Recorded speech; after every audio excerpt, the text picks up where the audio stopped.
مرموش مغموش ميموش فتى كروش المدلل، الراجل اللي استلم النجاح من محمد صلاح وابتدت قصته من نجاح محمد صلاح، وقدر اللي هو يثبت نفسه ويعمل لنفسه اسم في اوروبا.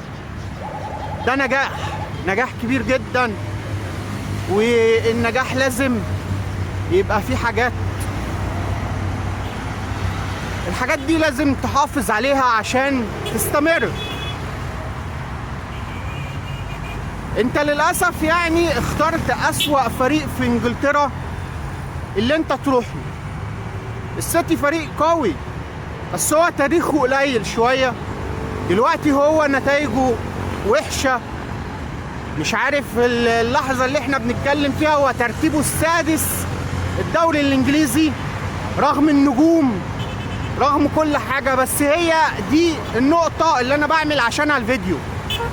بيب جوارديولا ده تحذر منه 1,000,000%. يعني هو ده مش بتاع نجوم، مش بيحافظ على نجومية حد، تمام؟ مش بيصنع نجوم، بالعكس هو النجوم هناك هو بيستخدمها عشان النتائج فقط لا غير. يعني هو ما بيكملش نجومية حد، ومفيش نجم فضل معاه نجم لسنين مثلا او الكلام ده، لان دي مش النقطة اللي هو بيلعب عشانها. هو بيلعب من اجل بطولات فقط لا غير.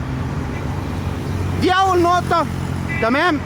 انا مش عاوز مرموش ينتهي زي ما انتهى رياض محرز او النجوم اللي هم دخلوا السيتي في خلال الفترة اللي بيدرب فيها بيب. هو من اعظم المدربين في التاريخ، يعني راجل تقنيا قوي جدا، مفيش حد بيوزيه في التدريب او الكلام ده، كلنا شفنا الحاجات دي. بس هو عنده نزول الفترة اللي فاتت، يعني الاداء بتاع الفريق بقى رغم النجوم ورغم كل حاجة ورغم توفر كل مقومات النجاح، بس هو الاداء مش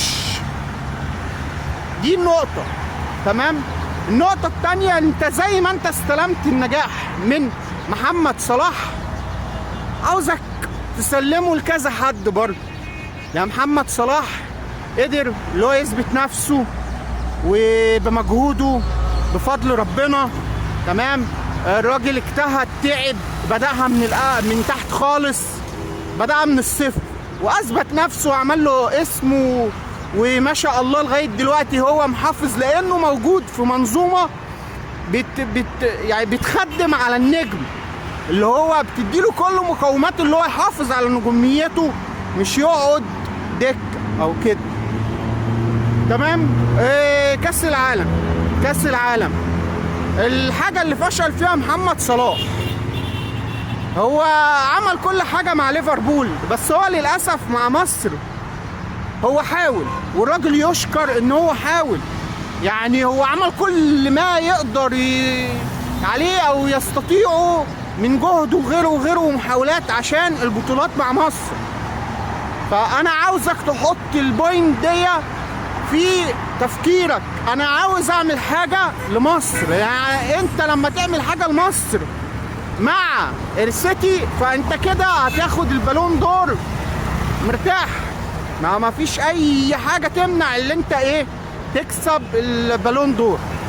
وبرافو عليك، وان شاء الله باذن الله تشد 10 معاك، مش 1 ولا 2، تشد 10 معاك وتنجح 10 معاك، والناس تاخدك اللي انت مثال قوي للنجاح وغيره. ربنا معاك.